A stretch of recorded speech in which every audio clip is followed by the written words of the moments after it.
کہ آپ یہ ثابت کر سکیں کہ یہ دین کوئی دین نہیں ہے، دنیا میں خدا کا کوئی وجود نہیں ہے، دنیا میں پیغمبروں کا کوئی وجود نہیں ہے، ہم اسی دنیا میں ہیں، ہم جب مریں گے تو بس مر گئے اور ختم ہو گئے، مر کے دوبارہ اٹھنے کا کوئی کانسیپٹ نہیں ہے۔ اس کے پوائنٹ کے جو آپ نے 23 سوال نکالے، کاش آپ کوئی 23 آیت ایسی پڑھ لیتے جس سے آپ کو یقین ہو جاتا کہ واقعی میں اس میں کوئی شک نہیں کہ یہ قرآن اللہ تعالیٰ کی طرف سے برحق ہے میرے بھائی۔ اب چلتے ہیں آپ کے سوال نمبر 4 کی طرف، جس میں آپ کہہ رہے ہیں کہ سورہ بقرہ کی آیت نمبر 106 میں لکھا ہوا ہے کہ ہم جب چاہتے ہیں آیات کو بدل دیتے ہیں، اور بخاری شریف کی جو حدیث 6829 ہے جس میں آپ کہہ رہے ہیں کہ حضرت عمر نے کہا کہ رجم کی آیات پہلے قرآن میں تھیں اور اس کے بعد قرآن سے ہٹا لی گئیں، تو اللہ تعالیٰ جب چاہتا ہے ماحول کے حساب سے اور زمانے کے حساب سے اپنی آیتیں بدل دیتا ہے، اور جب چاہتا ہے ان کو واپس کر دیتا ہے، جب پرانی آیتوں کو واپس لے لیتا ہے۔ تو بھائی آپ سے یہ کس نے کہا کہ ایسا ہوتا ہے؟ اور آپ سے کس نے کہا کہ حضرت عمر نے یہ چیز کہی ہے؟ آپ کا مطالعہ تھوڑا سا کمزور ہے، حالانکہ مجھے پتہ ہے کہ آپ پڑھے لکھے آدمی ہیں، مجھے پتہ ہے کہ آپ ریسرچ کرتے ہیں، آپ ادھر ادھر تلاش کرتے ہیں۔ کاش کہ جتنی کوشش آپ نے یہ پروف کرنے کے لیے، جو کہ آپ پروف کبھی بھی نہیں کر پائے اور نہ کر پائیں گے، اور یہ بات میں کسی دل میں بغض رکھ کے آپ سے نہیں کہہ رہا، میں آپ سے ایک فیکٹ بتا رہا ہوں کہ آپ نے جتنی کوشش اس چیز کے اوپر لگائی کہ آپ یہ ثابت کر سکیں کہ یہ دین کوئی دین نہیں ہے، دنیا میں خدا کا کوئی وجود نہیں ہے، دنیا میں پیغمبروں کا کوئی وجود نہیں ہے، ہم اسی دنیا میں ہیں، ہم جب مریں گے تو بس مر گئے اور ختم ہو گئے، مر کے دوبارہ اٹھنے کا کوئی کانسیپٹ نہیں ہے۔ اس کے پوائنٹ کے جو آپ نے 23 سوال نکالے، کاش آپ کوئی 23 آیت ایسی پڑھ لیتے جس سے آپ کو یقین ہو جاتا کہ واقعی میں اس میں کوئی شک نہیں کہ یہ قرآن اللہ تعالیٰ کی طرف سے برحق ہے میرے بھائی۔ اور مجھے یقین ہے کہ آپ یہ ضرور کریں گے، کیونکہ دل سے آپ مجھے لگتے ہیں کہ آپ اچھے آدمی، تو آپ ضرور یہ چیز کریں گے، میری دعا ہے۔ اور آپ کوئی اور بات اگر آپ کو پوچھنی ہو تو آپ مجھ سے پوچھ سکتے ہیں بھائی۔ اب میں آپ کو اس کا جواب دے دیتا ہوں جو سوال نمبر 4 ہے آپ کا، اور اسی پہ ہم اپنی ویڈیو کو اینڈ کریں گے۔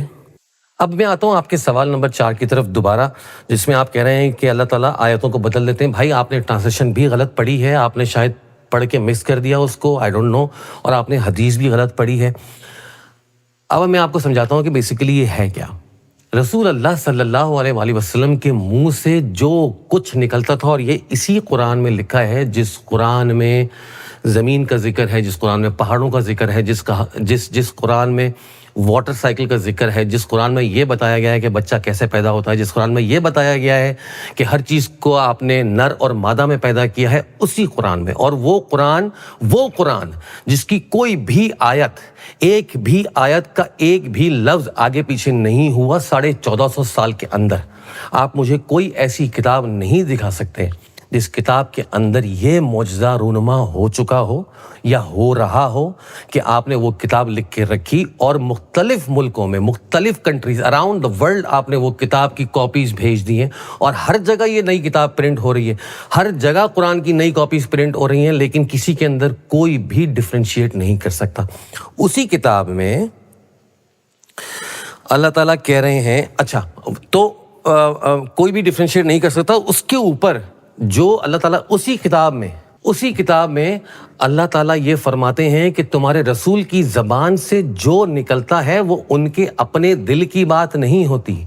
چاہے وہ قرآن میں لکھا ہو، چاہے انہوں نے وہ ویسے ہی کہا ہو اور صحابہ نے اس کو حدیث کے طور پر لکھ دیا ہو۔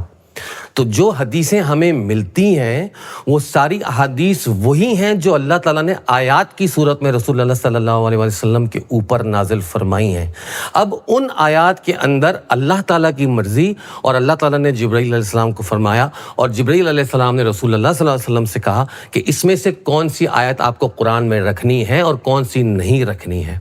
اور وہ اتنے انٹیلیجنٹ انسان تھے کہ وہ اس چیز کو سمجھ سکتے تھے فرق۔ تو جو آپ بات کر رہے ہیں رجم کے بارے میں اور آپ اس کے بارے میں، تو میں آپ کو پہلے تو یہ آیت پڑھ کے سناتا ہوں، سورہ بقرہ کی آیت نمبر 106، جس کے اندر اللہ تعالیٰ فرماتے ہیں ہم جس آیت کو منسوخ کر دیتے ہیں یا اسے فراموش کر دیتے ہیں تو اس سے بہتر یا ویسی ہی اور آیت بھیج دیتے ہیں۔ کیا تم نہیں جانتے کہ اللہ ہر چیز پر قادر ہے؟ اب آپ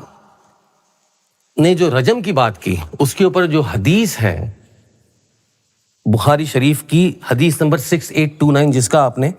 ریفرنس دیا، میں آپ کو وہ پڑھ کے سناتا ہوں کہ ہم سے